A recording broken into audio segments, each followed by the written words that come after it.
Então tem coisa que escapa, tem coisa que esquece, tem coisa que fala, peraí, deixa eu entender, deixa eu pesquisar isso aqui, deixa eu aprofundar, ou trazer esse tema de uma forma diferente, né? Porque tem coisas que vão mudando também, né? Sim, não sim, tem sim. O clitóris faz pouco tempo que começou a ser estudado, né?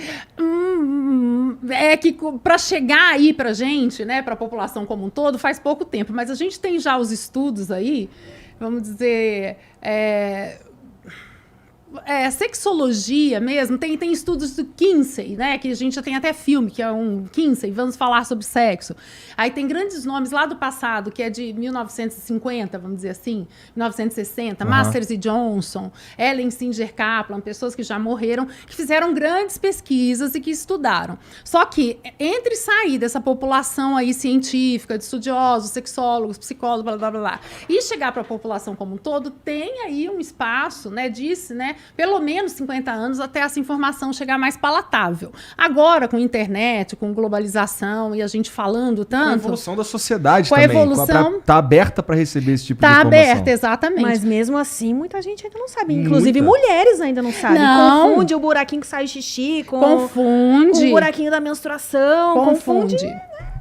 Pois aí é a gente interessante. tem. Porque assim... E a gente já pode esclarecer que o que sai xixi é a uretra e a menstruação é o orifício vaginal. E tem mesmo dúvida, né? A pessoa fala, mas por qual buraquinho? Onde que eu enfio o quê? Onde você quiser, né? Se você não sentir dor, você enfia onde você quiser. Mas assim, para as funções biológicas, né? Tem ali os buraquinhos específicos. Cara, isso é meio chocante. Esse lance desse tipo de dúvida significa que tem alguém falhando na educação em algum ponto aí, né?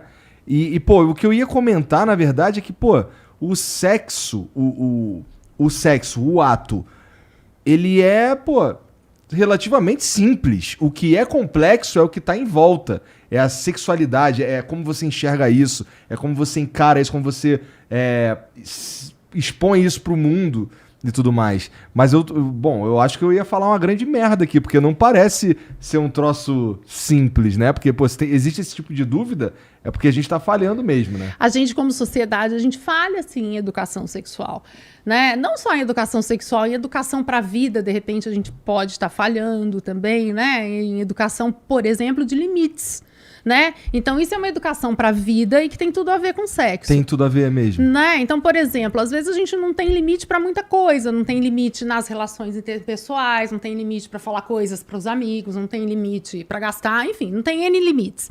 E respeito ao próximo, e na relação sexual, respeitar os próprios limites da pessoa que está ao lado é o básico para você ser feliz na cama. Então, o que acontece? Você vai pra transa, e aí você quer fazer como um amigo do amigo do amigo, você não tá se respeitando, porque às vezes você não vai dar conta de fazer. E a pessoa tá do seu lado, tá te cobrando, fazer uma coisa que você não quer, né? Sei lá, assuntos tabus, né? Então, mulheres às vezes não curtem fazer sexo anal numa relação heterossexual e homens curtem muito. Então, aí fica aquela disputa ali entre o casal, né? Mas precisa ter respeito. É uma disputa saudável, é uma disputa saudável.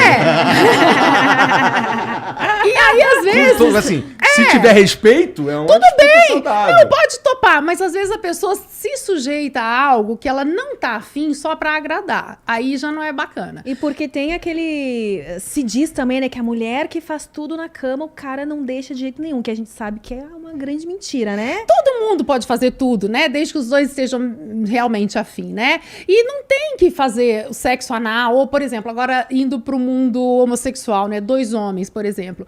Precisa fazer sexo anal? 2 homens? Não. A transa pode ser super prazerosa com sexo oral, com masturbação, com esfrega pra cá, esfrega pra lá.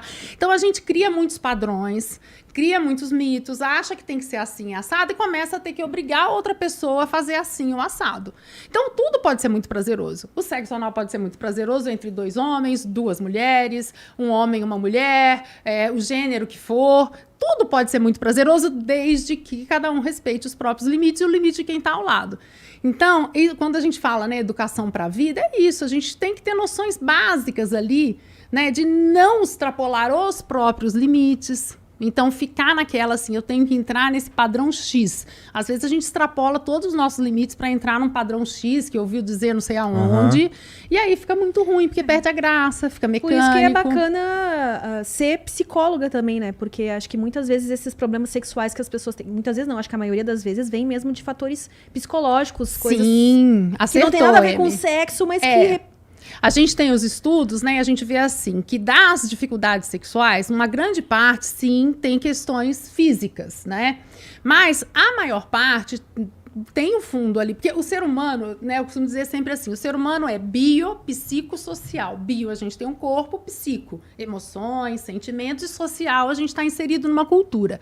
E é com isso tudo que a gente vai para a cama. A gente não é um corpo pulando ali sem, né, emoções, sentimentos, e a cultura também não é só emoções, sentimentos sem o corpo. Então o corpo tem que estar ok, mas não quer dizer que você está com 80 anos de idade, você não vai poder ter prazer. 80, 90, 100, você pode. Seu corpo não vai estar igual de um adolescente, de um jovem, mas você pode ter N formas de prazer desde que você queira e se respeite, né? Respeite os seus limites, aquela história toda. Agora, mas o emocional conta muito. E nesses tempos de cobrança, né, de padrões de cobrança, de ansiedade, né, aquela loucura toda que a gente tem, aquela correria, blá, blá, blá. Nesse cenário de cobrança, que é, de novo, a educação para a vida, né? Então, assim, se a gente se cobrasse um pouco menos, talvez fosse mais feliz na cama.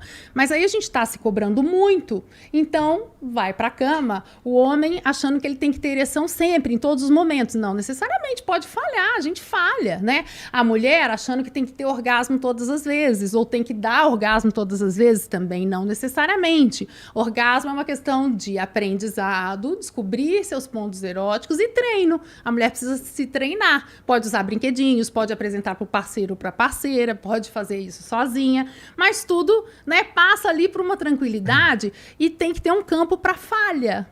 Porque pode ter aquele dia que você não tá legal, que você tá cansado, que você tá doente, que morreu alguém, né? Então, essa história que você só não tá afim. Não tá afim, então precisa respeitar. E essa história, por exemplo, perdeu um ente querido, né? Aconteceu muito agora na pandemia. Quanto tempo é o luto? Varia para cada pessoa. Você perde o desejo? Às vezes sim. E olha que interessante, para outras pessoas não. Às vezes tem uma celebração, né, da vida, né? Então, tô vivo, vou celebrar, então vou viver o sexo. Então, assim, para cada um é de um jeito. E isso vale para tudo. Sexo na gravidez, para cada pessoa é de um jeito, enfim. Que legal que